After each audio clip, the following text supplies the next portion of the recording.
अरहंत सिद्ध सूर्य उपाध्याय साधु सर्व अर्थ के प्रकाशी मांगलिक रूप का तिनको स्वरूप जान रागते भाई जो भक्ति काय को नमाई स्तुति को उचारी है। धन्य धन्य तीन ही ते काज सब आजे भरे कर जोड़े बारे बारे वंदना हमारी है। मंगल कल्याण सुख सो हम चाहते हैं। ओ मेरी ऐसी दशा जैसी तुम धारी है। ओ मेरी ऐसी दशा जैसी तुम धारी है। ओ मेरी ऐसी दशा जैसी तुम धारी है। क्षत्र चूड़ामणि नामक ग्रंथ के आधार से यहाँ काष्ठांगार की चर्चा को प्रारंभ किया। रानी को स्वप्न आए, स्वप्नों का फल राजा सत्येंद्र से पूछा और उसके फल में राजा समझ गया इस बात को कि मेरा मरण होना है। कुछ कहा नहीं, लेकिन शब्दों में जो थोड़ी सी झिझक थी उससे वे स्पष्ट रूप से पहचान गई रानी कि कुछ अशुभ की आशंका दिखाई दे रही है। और फिर काष्ठांगार ने अपना खेल खेलना शुरू किया। काष्ठांगार दुष्ट था, उसने कुटिलता से अन्य जो मंत्री आदि थे उन सब के पास में षड्यंत्र रचना शुरू किया और कहा कि मुझे जो राज्य का देव है ना, रक्षक देव, वो देव मेरे सपने में आता है और बार बार में मेरे को कहता है कि तुम विद्रोह करो, तुम विद्रोह करो। ये उसने अन्य मंत्रियों को जैसे थोड़ा बहुत माहौल बनाने का उसने प्रयास किया। तो क्या करें मतलब। फिर अब इस चर्चा को आगे बढ़ा रहे हैं, इस कल्पना को। श्लोक नंबर 42 नंबर श्लोक देखिए, पेज नंबर 67। राजद्रोही देव के कथन पर विचार। स्वंतम किम दुरंतम वा किमुद्धर्कम वितर्कयाताम अतर्कितमिदं रक्तं तर्करूढं हि निश्चलम्। स्वंतम, इसका अंत अच्छा है, अथवा बुरा है, इसका क्या परिणाम होगा इस विषय का तुम विचार करो। यह वृत्तांत अभी तक बिना विचार किया हुआ है। नीति क्या कह रहे हैं, जब यह विचार निश्चय से तर्क पर चढ़ेगा तब ही स्थिर निश्चित हो जाएगा। माने काष्ठांगार ने मंत्रियों से यह बात कही। काष्ठांगार ने कहा, हे मंत्रीगण, मुझे जो राजद्रोही देवता राजा सत्येंद्र के साथ विद्रोह करने की प्रेरणा दे रहा है, उसका अच्छा बुरा क्या परिणाम होगा उस पर आप विचार कीजिए, क्योंकि इस बात पर अभी तक मैंने विचार नहीं किया है। तर्क के आधार से हिताहित का विचार करने पर ही कोई भी नई योजना निश्चित होती है। कर नहीं सकता था डायरेक्ट कुछ भी क्या। तो बोले मेरे तो बार बार में ये आ रहा है मन में, मेरे को तो मन में बार बार में ये आ रहा है, सपना आ रहा है, विचार आ रहा है, मैंने कुछ विचार किया नहीं है, लेकिन आप विचार करो इसके बारे में, आपका क्या कहना है।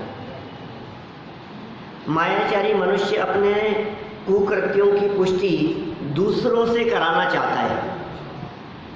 नीति है, जिसके हृदय में मायाचारी का परिणाम आता है वो व्यक्ति दूसरों से उसका पोषण कराना चाहता है और स्वयं को निर्दोष सिद्ध करना चाहता है। मायाचारी का प्रत्येक कार्य कपट से भरा हुआ ही रहता है। मायाचारी की कपट की हम कल्पना नहीं कर सकते, उसके हृदय में क्या कपट चलता रहता है। उसे इस बात का अंदाजा भी नहीं होता कि ये कपट कितना खतरनाक है।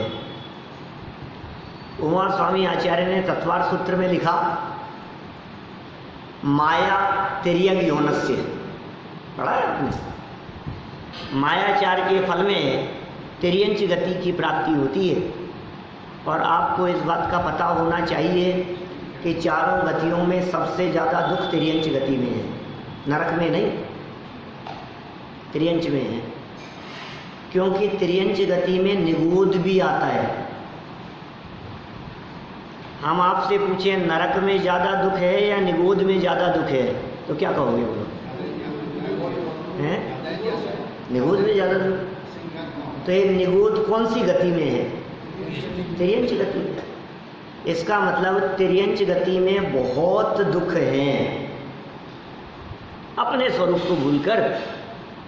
लेकिन मायाचार के परिणाम से तिर्यंच मिलता है, इसलिए मायाचारी ना करें, सावधान रहें। ये मायाचारी का फल अत्यंत बुरा है, यह बात यहाँ इन्होंने कही है। दूसरों से पुष्टि कराना चाहता है, मैं क्या करूँ, मेरी तो कोई गलती नहीं, ये तो उनकी वजह से ऐसा हो गया, इसकी वजह से ऐसा हो गया, घुमा फिरा करके बात करता है। स्वयं तो मेहनत बने रहना चाहता है, अपना दोष दूसरे पर लगाता है, स्वयं निर्दोष बने रहना चाहता है। तो देखिए क्या कहा यहाँ, स्वयं को निर्दोष सिद्ध करना चाहता है। मायाचारी का प्रत्येक कार्य कपट से भरा हुआ ही रहता है। मायाचारी माने कपटी, मायाचार मतलब छल, धोखा, मन में कुछ, वचन में कुछ और करें और कुछ, इसका नाम मायाचारी है और कुछ, और दिखाना चाहते हैं और कुछ, इसका नाम मायाचारी है। नहीं साहब, हम तो मायाचारी नहीं करते, हमारे का एक मायाचारी, तो जो बिल्कुल स्पष्ट बात है, कोई मायाचारी नहीं है हमारे मन में। अच्छा, अपने अंतरंग में झांक के देखो, आप क्या हैं और आप क्या प्रदर्शित करना चाहते हैं। बोलो, आप हैं कैसे और आप कैसा दिखना चाहते हैं, आप कैसा दिखाना चाहते हैं। क्या सच में आप दुनिया के सामने जैसे दिखते हैं आप वैसे ही हैं? अब अपने मन से पूछो, आप जितने धर्मात्मा बनते हैं कि दिखना दिखाना चाहते हैं, क्या आप उतने ही धर्मात्मा हैं? जितनी भक्ति भाव से आप पूजन करते दिखते हैं, क्या सच में उतना भक्ति भाव आपके अंदर में है? जितने उत्साह से आप दर्शन करते हुए दिखाई देते हैं, सच में सोचना कि क्या ये उत्साह दूसरों को दिखाने के लिए तो नहीं है, या अंदर में वास्तव में है? ये मायाचारी को पकड़ने के लिए कह रहा हूं। आप तो क्या पकड़ेंगे और क्या कहेंगे, क्योंकि नहीं कहने में भी तो मायाचारी चल रही है। क्या नहीं ऐसी बात तो नहीं है, इतना ऐसे कोई, हम तो कोई मायाचार नहीं है। तो झलक रहा है तुम्हारे वचनों से, अंदर की बात प्रकट नहीं हो रही है। लेकिन आदरणीय जुगल जी बाबूजी ने अपनी पूजन में लिखा क्या, यह पुष्प सुकोमल कितना है, तन में माया कुछ शेष नहीं, निज अंतर का प्रभु भेद कहूँ, उसमें ऋजुता का लेश नहीं। चिंतन कुछ फिर संभाषण कुछ, परिणति कुछ की कुछ होती है, स्थिरता निज में प्रभु पाऊं, जो अंतर का कालुष धोती है। बताओ, वो तो सरलता से जिनेंद्र भगवान के सामने अपने अंतरंग स्थिति और बहिरंग की परिस्थिति, इन दोनों को स्पष्ट रूप से प्रकट कर रहे हैं, और हम तो नकल भी कैसी कर रहे हैं। बताओ क्या लिखा उन्होंने, निज अंतर का प्रभु भेद कहूँ। भेद माने भेद, दो चार सीक्रेट है, भेद। भेद खुल नहीं जाए, बोलते हैं ना, भेद माने सीक्रेट, भेद माने राज, भेद माने रहस्य। अंदर का रहस्य बतला रहा हूं हे भगवान, आज तक किसी को नहीं बतलाया। अब आप तो अंतर्यामी हो, आपसे क्या छिपा है, आपसे छिपा के भी क्या कर लूँगा, आपको मालूम है ना सब। निज अंतर का प्रभु भेद कहूँ कि क्या रहस्य बतला रहा है, बोल अपने मुंह से। उसमें रिजुता का लेश नहीं, लेश मात्र भी सरलता नहीं। रिजुता नहीं है माने आर्जव नहीं है। रिजोर भाव है आर्जवम। रिजुता माने सरलता के भाव को आर्जव कहते हैं। रिजुता नहीं है, आर्जव नहीं है, और आर्जव नहीं है वहां मायाचारी है। चले उसमें रिजुता का लेश नहीं। कि कैसी कैसी बात कर रहा है, सच कह रहा हूं, सोचता कुछ हूं, कहता कुछ और हूं, और करता पता नहीं क्या हूं। करना क्या है ये पहले दिमाग में चल रहा है, और बोल क्या रहा हूं। अब बोलो क्या क्या करें। कैसा कह दिया इन्होंने, कपट से भरा हुआ प्रत्येक कार्य दिखाई देता है। किसका, मायाचारी का। ये तो बड़े बड़े मायाचारी लोगों की बात कर रहे हैं, तो हम लोग तो छोटे लोग हैं। क्या हमारी क्या मायाचारी चलेगी।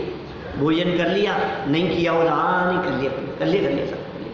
अभी अब हम क्या है, हम तो क्या है, ये तो छोटी छोटी, ये तो बड़े मायाचार व्यक्ति की बात है। काष्टांगार जैसों की चर्चा चल रही है, राज्य हड़प लेने की भावना जिसके मन में चल रही है, ऐसे मायाचारी व्यक्ति की चर्चा चल रही है। ऐसी मायाचारी तो अपन लोगों के मन में नहीं हो सकती कि किसी का कुछ हड़प ले। चलिए काष्टांगार की ही कुटिलता को बतलाते हैं।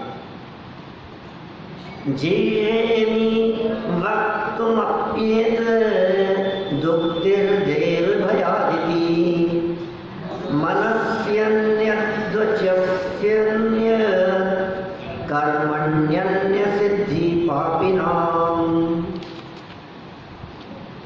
काष्टांगार कहता है कि अहम, मैं तो एतत् वक्तुमपि, ये कहते हुए भी जीम लज्जित हूँ, किंतु देव भयात् इति उक्ति, देवता के भय से मैंने ये कहा। मतलब मैं ये बात कहना नहीं चाहता था आपसे, लेकिन मैं क्या करूं। मैं ऐसी बात कह रहा हूं कि राजा के साथ में विद्रोह करो, ये अच्छी बात नहीं है। ये बात कहते हुए मेरे को शर्म आ रही है, मैं लज्जित हूं, लेकिन क्या करूं, मेरे ऊपर से प्रेशर है, बहुत ज्यादा दबाव आ रहा है देवता का, इसलिए मुझे ये बात कहनी पड़ गई है। मैं नहीं कहना चाहता था, ऐसा मत समझना कि मैं ऐसा चाहता हूं। ये देखो मायाचारियों के मन में और मायाचारियों के वचनों की ये स्थिति कदम कदम पे देखी जा सकती है। ऐसे होते हैं लोग दुनिया में। हड़प लेने की बात तो बहुत बड़ी बात है, लेकिन ये छोटी छोटी सी बातों में अंदर में कुछ चल रहा होता है। कहते हैं ना, मन में आवे मुंह ढिलावे, ऐसे ऐसी जो बात चलती है क्या, सो बात यहाँ कह रहे हैं। मन में तो आ रही है क्या, और कह रहा है नहीं नहीं मैं नहीं चाहता, मैं नहीं चाहता ऐसा, मैं क्या करूँ, मेरे ऊपर दबाव है। कभी कभी ये अपने मन की बात लोगों के मुंह में डाल करके भी कहता है। ये वही बात है ना, इसने देवता के मुंह में डाल दी ये बात, तो उसका दबाव है, इसलिए मैं कह रहा हूं। और आप क्या कहते हैं, कोई बात आपको पसंद नहीं आती है तो आप क्या कहते हैं, अब खुद क्यों बुरे लोग ऐसा कह रहे हैं क्या। आपने ये जो कहा है ना, कई लोगों ने इसका विरोध किया है कि अरे तू कर रहा है सामने से, अभी तो क्या औरों ने किया है कि नहीं किया। नहीं नहीं, मैं कुछ नहीं कह रहा हूँ, मेरे से तो कई लोगों ने कही है, इसलिए मैं कह रहा हूँ। बोलो, मेरा मन तो साफ है, मेरे मन में कुछ नहीं है ऐसा, लेकिन लोग ऐसा कह रहे हैं। क्या कह रहे हैं लोग ऐसा, कि थोड़ा सा समय से चलाया करो। क्या लोग ऐसा कह रहे हैं, रात को देर तक मत चलाया करो। लेकिन मैं नहीं कह रहा हूँ, मेरे को कोई तकलीफ नहीं है। क्या लोगों का ऐसा कहना है। अरे वाह, स्वयं तो साहूकार बने रहना चाहता है क्या? इनको प्रवचन करने के लिए क्यों बैठा दिया? लोग बातें कर रहे हैं ऐसी, तो लोग जो बातें कर रहे हैं उसको तू अपने मुंह से कह रहा है, माने तेरा भी मन है ना ऐसा क्या? तभी तो कह रहा है तू। ये देखो क्या कह रहे हैं यहाँ, ये काष्ठांगार के मन की बात को पकड़ करके कह रहे हैं ये। और अपन तो जानते ही हैं काष्ठांगार के मन में बैठ के देख रहे हैं अपन लोग तो क्या, और लोगों को नहीं पता था इस तरह का, लेकिन हमें तो काष्ठांगार के मन की स्थिति का पता है। देखो, अत्र है नीति, निश्चय से पापियों के मन में कुछ होता है और वचन में कुछ होता है और कृति में कुछ अन्य ही होता है। ये वस्तु स्थिति है। ये जगत के जीवों का चित्रण करा रहे हैं यहाँ। ये नीति, जब बार बार में नीति शब्द का प्रयोग करते हैं तो आप इस बात को समझ लीजिए, ये कहानी नहीं सुना रहे हैं, ये हमें उपदेश दे रहे हैं भैया। क्या ये हमें उपदेश दे रहे हैं? समझ लो तुम, और समझो और समझो। क्या, पहले तो समझो और समझने के बाद में फिर संभलो। बिना समझे संभलोगे कैसे? और संभलना चाहते हो उससे पहले समझो कि करना क्या है। ये उपदेश यहाँ दे रहे हैं। देखो, काष्ठांगार पुनः कहने लगा, राजद्रोह के इस विचार को कहते हुए मैं स्वयं अत्यंत लज्जा का अनुभव कर रहा हूँ, तथापि राजद्रोही देवता के भय से आपके समक्ष कहने को मजबूर होना पड़ता है। क्या मजबूर होना पड़ रहा है? कुटिलाचारियों के मन में कुछ होता है, वे वचन से कुछ अन्य कहते हैं और शरीर से कुछ दूसरा ही कार्य करते हैं। ये जगत के जीवों का ऐसा स्वरूप दिखाई देता है। विशेषार्थ में क्या कहते हैं देखो, दुष्ट काष्ठांगार के सभी क्रियाकलाप मायाचारी के सर्वोत्कृष्ट प्रतीक हैं। सर्वोत्कृष्ट मायाचारी के प्रतीक हैं। दृढ़ मिथ्यात्व के सानिध्य में, बहुत मार्मिक है विशेषार्थ जितने भी लिखे हैं ना, बहुत मार्मिक लिखे हैं। दृढ़ मिथ्यात्व के सानिध्य में विद्यमान अनंतानुबंधी के तीव्र कषायोदय के कारण ऐसे ही परिणाम होते हैं। अंदर में बैठी है मरी हुई बिल्ली कुएं में, और बाहर में पानी खाली करके समझ रहा है कि अब तो अच्छा साफ पानी आएगा। पानी में बदबू आ रही है। कुएं में, गांव में बिल्ली गिर गई किसी गांव में कुएं में, और पानी में बदबू आने लग गई, पता नहीं था। तो क्या करें अब? ये पानी पता नहीं कैसे सड़ गया, गंदा बदबूदार आने लगा है। एक काम करो, आज पूरा का पूरा कुआं खाली कर दो, फिर जो साफ पानी आएगा ना, क्या वो सही आएगा। पूरा कुआं खाली कर दिया, लेकिन मरी हुई बिल्ली नहीं निकाली। अब बोलो, कुएं में तो सीर चलती है ना, तो पानी अपने आप आ जाएगा वापस। फिर हैं वही सड़ा हुआ ही आएगा। पूरा पानी बदल देने पर भी, ये पानी तो बदल दिया, अंदर में जो बैठी थी ना वो, ये ऊपर ऊपर के परिणाम तो बदलने की चेष्टा करता है, लेकिन अंदर में ये जो दृढ़ मिथ्यात्व बैठा हुआ है, ये पाप नहीं महापाप है। ये पाप का बाप नहीं, बाप का बाप है। ये पाप का दादा है, ये सबसे बड़ा पाप है, ये मिथ्यात्व। इसे देखकर किसी जीव को लगता नहीं है कि कुछ मिथ्यात्व हुआ होगा। इसे देख करके किसी को लगता नहीं कि कुछ गड़बड़ी हुई है। इसमें क्या है? इसमें कौन सी गलती है? महापाप है। जीवों को मारने बचाने के परिणाम, मारने के परिणाम पर तो घृणा करता है, लेकिन मैं मार सकता हूं, मैं बचा सकता हूं, ये इतना बड़ा पाप है जो मारने के भाव से ज्यादा बड़ा पाप है। क्या क्या कह रहा हूं, वापस सुनो मेरी बात। क्या कहा मैंने? किसी जीव को मारने का भाव आया आपके मन में, हत्या करने का भाव आया, चाकू से इसकी जान ले लो इसकी, ऐसा भाव आया। एक भाव तो ये, और दूसरा, मैं किसी जीव को बचा सकता हूं, ये बोलो। एक में तो भाव क्या आया कि मैं इसकी चक्कू से हत्या कर देता हूं, और दूसरी बात क्या है, मैं इसको बचा सकता हूं। बोलो दोनों में से कौन बड़ा पापी है? कि मैं बचा सकता हूं ये मान्यता वाला महापापी है। मैं इसको मार दूं, ये जो भाव आया है, ये भाव आने वाला कम पापी है और वो बड़ा पापी है। आप यार क्या उल्टी सीधी बातें कह रहे हो? क्यों सर उल्टी सीधी लगेगी ऐसी बातें? मारने के भाव को तो आप कह रहे हो कि ये तो कोई बात नहीं है, और मैं बचा सकता हूं उसको महापाप कह रहे हो। यहाँ कर्तृत्व की जो मान्यता है ना, वो मिथ्यात्व है, वो पाप है। दुनिया में कोई किसी को मार नहीं सकता और कोई किसी को बचा नहीं सकता। मैं बचा सकता हूं ये मान्यता, ये श्रद्धा का दोष है, ये मिथ्यात्व है। और चारित्र मोह की कमजोरी से ज्ञानियों को भी किसी को मारने का भाव आ जाए तो आ जाए। बोलो, विरोधी हिंसा, क्या उद्योगी आरंभी हिंसा, इस तरह की हिंसाएं होती है जीवन में ज्ञानियों की। विरोधी हिंसा, मारने का भाव आ जाता है। यार यदि ऐसा नहीं होगा तो फिर हमारे को इसके प्राण लेने पड़ेंगे, क्या करें? यदि शांति से चुपचाप रावण ने सीता को नहीं लौटाया तो अपन मजबूर होकर के हमारे को युद्ध करना पड़ेगा, लड़ना पड़ेगा। लड़ने का भाव आ रहा है और लड़ भी रहे हैं और तीर भी चला रहे हैं, और एक दो नहीं हजारों लोगों को मार भी रहे हैं।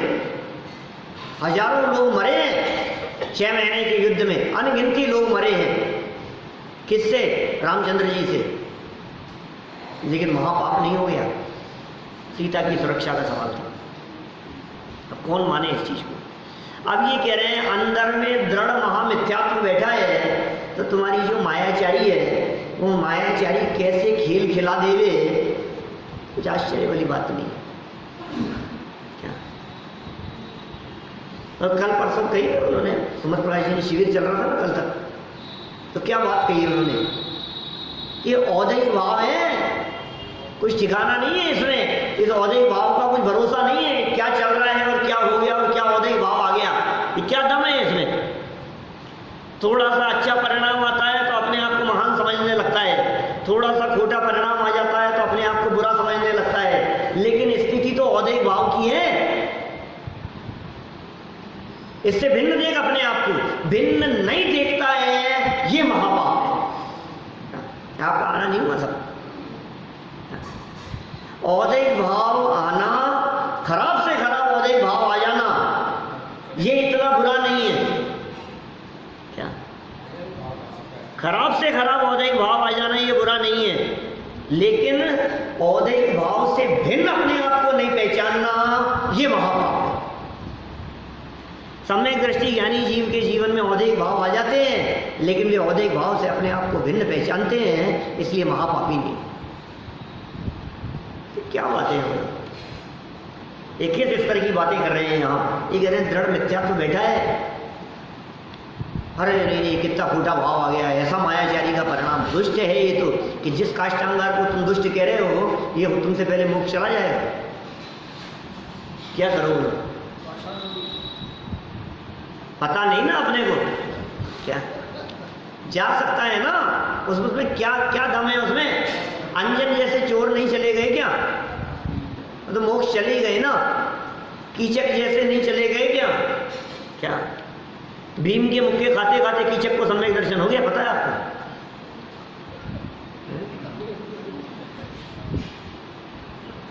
वेश बदल करके बैठा था क्या? वो द्रौपदी को बुलाया था मायाचारी से, छल से। 12 साल के वनवास के दौरान वो कीचक के वहाँ ये रसोईया की नौकरी पे लग गए थे ये लोग, वेश बदल करके। 5 पांडव, द्रौपदी आदि वेश बदल करके वहाँ नौकरी करते थे और काम करती थी द्रौपदी। उस पर मोहित हो गया वो। क्या वो जो था कीचक, वो छेड़ता था उसको और वो इशारा करे, वो सारी बात उसने द्रौपदी ने उसको बतलाई। भीम को बताइए। बोले वो मेरे को मिलना चाहता है रात को। बोले ठीक है, कोई बात नहीं, तो बुला लो उसको रात को। अरे द्रौपदी का भेष बना करके बैठ गया भीम, साड़ी पहन करके, और कीचक आया तो फिर क्या हुआ होगा उसका, खूब पिट धुनाई हुई उसकी, धुनाई हुई। ऐसे खोटे परिणाम वाला जीव वो इधर से भीम के मुक्के पड़ रहे हैं, और श्री गुरु ये कहते हैं उसमें मुक्के खाते खाते उसको भेद विज्ञान हो गया, सम्यक दर्शन हो गया उसको। बोलो मोक्ष मार्गी हो गया वो, मोक्ष चला गया क्या? ऐसे ऐसे ऐसे खोटे परिणाम वाले, माने ये मिथ्यात्व रूपी महापाप यदि चला गया तो काम हो जाएगा, समझ लो आप। और मिथ्यात्व रूपी महापाप यदि बैठा हुआ है तो काम नहीं। बोलो क्या करना है? कीचक की बात कह रहा हूं, भीम की नहीं। ये कीचक समझ रहे इतनी देर से, भीम नहीं है, भीम नहीं है, कीचक है। कीचक समझना, भीम समझ रहे हो आप। देखो क्या कह रहे हैं यहाँ, आप वो परिणाम को पढ़ना वापस, 5 पांडव वाला अपना जो प्रवचन था वो सुनना, नहीं सुनना आपने, वापस सुनो तो आपको पता लगेगा। पत्नी तो अर्जुन की थी क्या? ये 5 की पत्नी क्यों कहलाती है? वहाँ बैठ करके पीछे वहाँ चलती थी अपनी सभा, उस समय पढ़ाई थी। ऐसे कि वो माला जब अर्जुन के गले में डल रही थी तो माला टूटी और फूल उछल करके पास में खड़े हुए और पांडवों के ऊपर भी गिरे क्या? तो लोगों ने मजाक में ये कहना शुरू किया, अरे अर्जुन के साथ में नहीं 5 के साथ में विवाह हुआ है, ये लांछन उसके ऊपर लगा। वो तो निर्दोष थी, वो तो उसकी तो शादी अर्जुन के साथ में हुई थी। देखो क्या कह रहे हैं, ये कितनी सुंदर बात कह दी। दृढ़ मिथ्यात्व के सानिध्य में विद्यमान अनंतानुबंधी के तीव्र कषायोदय के कारण ही ऐसे परिणाम होते हैं, इस तरह के खोटे परिणाम होते हैं। काष्टांगार के कथन का परिणाम, अब इस कथन का क्या परिणाम निकला? कह तो दिया उसने, फल क्या निकला? तद्वाक्याद्वाच्यतो वंशा यमिनः प्राणी हिंसनात् शूद्रा दुर्भिक्षतश्चैवं सभ्याः सर्वे हि तत्रसुः। काष्टांगार के इन वचनों से कुलीन पुरुष को निंदा से, संयमी पुरुष जीवों की हिंसा से, और सामान्य जन अकाल से डर गए। जैसे काष्टांगार ने बात कही ना, 3 तरह की परिस्थितियां वाले लोग थे, वो सुन करके, क्योंकि एक वाक्य किसी के द्वारा कहा जाता है तो कौन व्यक्ति उस पर क्या रिएक्ट करेगा, ये सबके साथ अलग अलग परिस्थिति बनती है। ये क्या कह रहे हैं यहाँ, कुलीन पुरुष तो निंदा से डर गए, संयमी पुरुष जीवों की हिंसा से, और सामान्य पुरुष अकाल से डर गए। इस प्रकार काष्टांगार के इस कुटिल व्यवहार से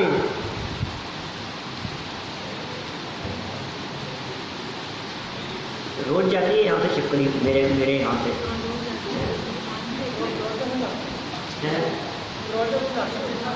यहीं से हाँ। संपूर्ण सभ्य पुरुष भय युक्त हो गए। देखो सरलार्थ क्या कह रहे हैं, काष्टांगार के इन राजद्रोही वचनों को सुनकर, काष्टांगार के इन राजद्रोही वचनों को सुनकर कुलीन पुरुष तो भविष्य में होने वाली निंदा से, संयमी पुरुष हिंसा से, और सामान्य पुरुष अकाल की शंका से अतिशय भयभीत हो गए, डर गए वे सभी। इस प्रकार संपूर्ण प्रजा भयाक्रांत हो गई। सारी की सारी प्रजा डर गई, क्योंकि काष्ठांगार ने जब इस प्रकार के वचन कहे कि क्या होने वाला है, देखो आप, मैं क्या करूं, राजा के साथ में विद्रोह करना चाहिए।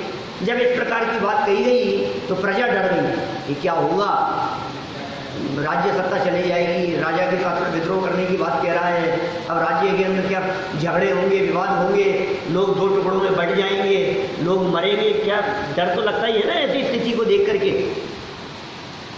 आज समझ लो कोई दूसरे विद्रोह करने लगे, बीजेपी के साथ में कांग्रेस के साथ में बीजेपी विद्रोह करने लगे और ये बात आ जाए कि ये विद्रोह करने को तैयार हो रहे हैं, अब क्या होगा।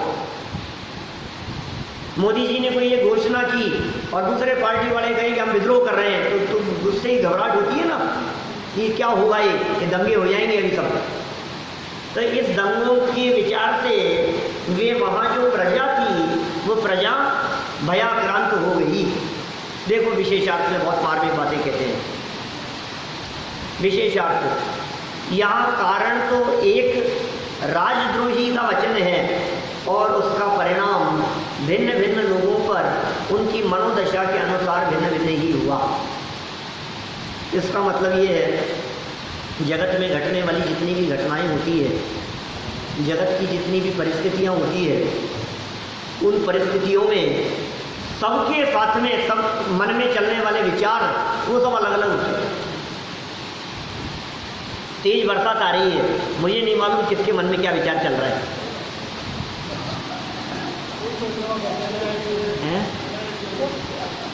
ये कब रुकेगी, पानी बहुत भर जाएगा, ये तो हम आए थे उस समय तो बरसात थी नहीं, हम तो छत्ता भी लेकर के नहीं आए, क्या अब क्या होगा, अब कितनी देर चलेगी, अब कैसे होगा, क्या इनको विचार आ रहा है कि मेरा हेलमेट बाहर ही पड़ा था, वो तो पूरा पानी से भीग जाएगा।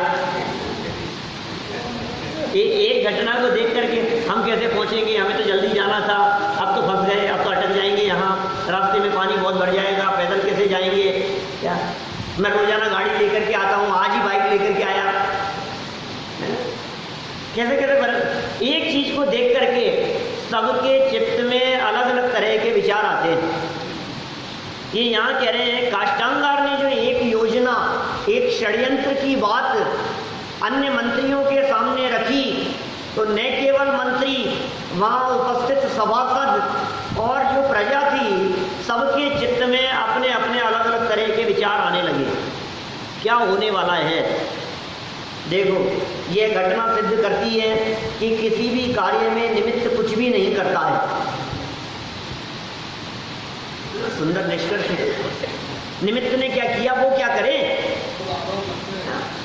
यदि निमित्त में अपनी ओर से कुछ करके दिखाने की शक्ति होती तो एक ही राजद्रोह के विचार से अनेक व्यक्तियों के अलग अलग विचार क्यों होते। बोलो, एक बात को सुनकर सबके अलग अलग तरह के विचार क्यों होते। इसका मतलब कहने से नहीं हुआ, तो फिर क्या है, सबके एक जैसे समान परिणाम होना चाहिए थे, इसलिए सबके समान परिणाम नहीं हुए। ये इस बात को दिखाता है कि निमित्त कुछ करता नहीं है।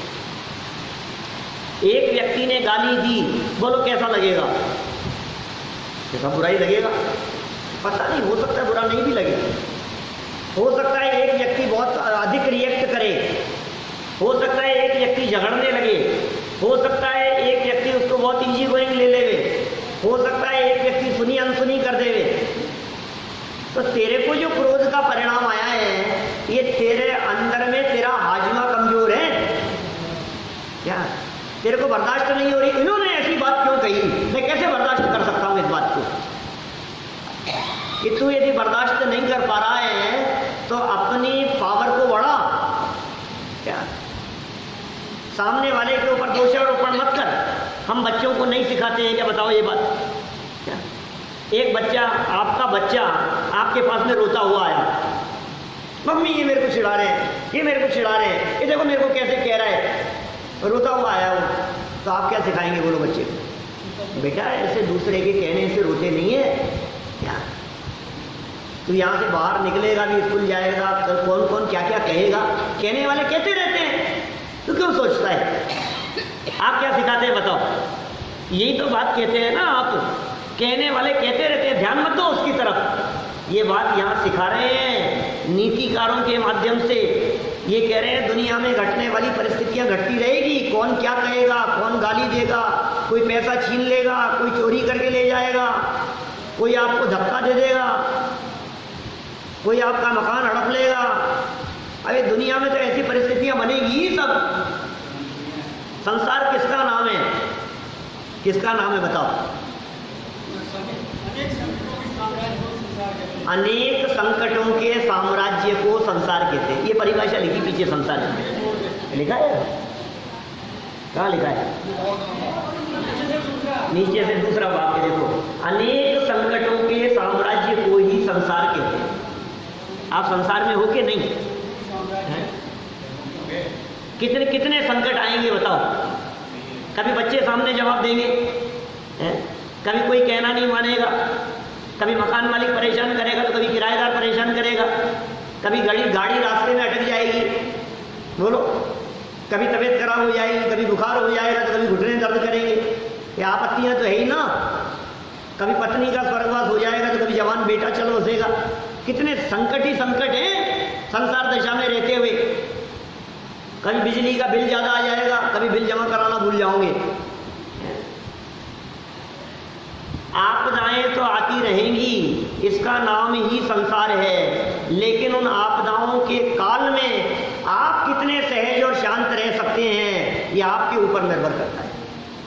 आप सहज रहो, आप शांत रहो, आप सरल बनने का प्रयास करो। ये देखो क्या कह रहे हैं, अलग अलग विचार क्यों आते। इसका मतलब किसी दूसरे के ऊपर दोषारोपण करने की जरूरत नहीं है। उसकी वजह से ऐसा हो गया, उसने काम बिगाड़ दिया। जैसे तुम काम बिगाड़ना कह रहे हो, कुछ लोग कह रहे हैं अच्छा काम किया। अब जो हुआ है, जो होता है सो होने दो, होनी को स्वीकार करो। देखो प्रत्येक द्रव्य, बहुत मार्मिक बात कह रहे हैं, प्रत्येक द्रव्य, हर वस्तु जगत की अपनी अपनी योग्यता से स्वयं को जैसा परिणमाना है वैसा ही परिणमाता है। प्रत्येक द्रव्य अपनी योग्यता से स्वयं को जैसा परिणमाना है वैसा परिणमाता है। परिणमाना मतलब परिवर्तन करना, बदलना, बदलाव होना। उस समय उस परिणमन कार्य के लिए जो अनुकूल होता है उसे निमित्त कहने का व्यवहार जगत में सदा से ही चला आया है। ये निमित्त है, निमित्त है, लेकिन निमित्त कुछ करता नहीं है। निमित्त क्या करे? निमित्त क्या करे बतलाओ? समझाने वाले क्या करें? समझाने वाले समझाते रहे बरसों तक और नहीं समझ में आई, और फिर जब समझ में आई तो समझाने वाले नहीं रहे तो समझ में आई। ऐसा भी तो होता है कि नहीं? कई बार पिताजी जीवन भर समझाते रहे, बेटा जल्दी उठाकर, बेटा ऐसे क्या बिस्तरों में पड़ा रहता है, बेटा क्या ऐसे करता है।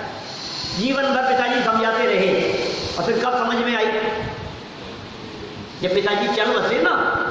जीवन भर पिताजी की बात नहीं मानी, अब जब पिताजी चल बसे तो याद आती है, अब तो कम से कम मेरे को इस बात को मानना ही चाहिए। अगर तो नहीं होते हैं तो समझ में आती है, समझाते रहो तो समझ में नहीं आती। फिर आप क्या कहते हैं? जब समझ में आनी होगी तभी आएगी। बच्चों को भी समझाने की चेष्टा करते हैं ना, फिर नहीं समझते हैं तो फिर आप क्या कहते हैं? अब नहीं समझ रहा है तो नहीं समझेगा यार, बड़ा होकर समझेगा। अभी नहीं समझता है, क्या करें? अभी इतनी उछल कूद करता है, ये नहीं मान रहा है ना, ये कब समझेगा? जब लगेगी ना इसके तभी समझेगा। अब हम तो समझा कि थक गए, नहीं मानना मत, क्या करें? देखो समव शरण में एक ही तीर्थंकर भगवान विराजमान रहते हैं।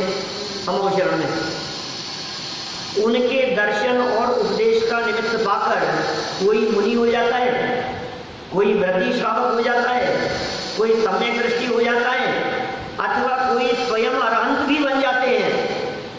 तो उन्हें किसने बनाया? एक तीर्थंकर परमात्मा, एक उपदेश देने वाले।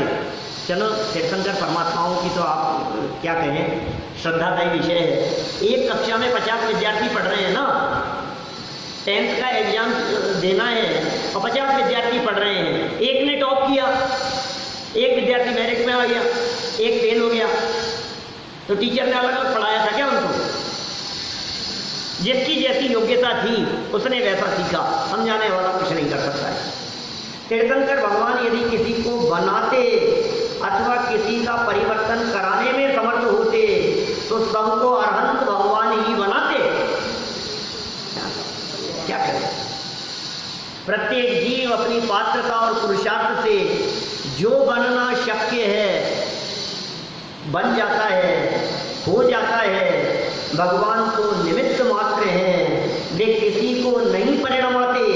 ऐसा वस्तु का यथार्थ स्वरूप जानकर बाह्य वस्तु से अपना लक्ष्य हटाकर हमें निज शुद्धात्मा के सन्मुख होना चाहिए।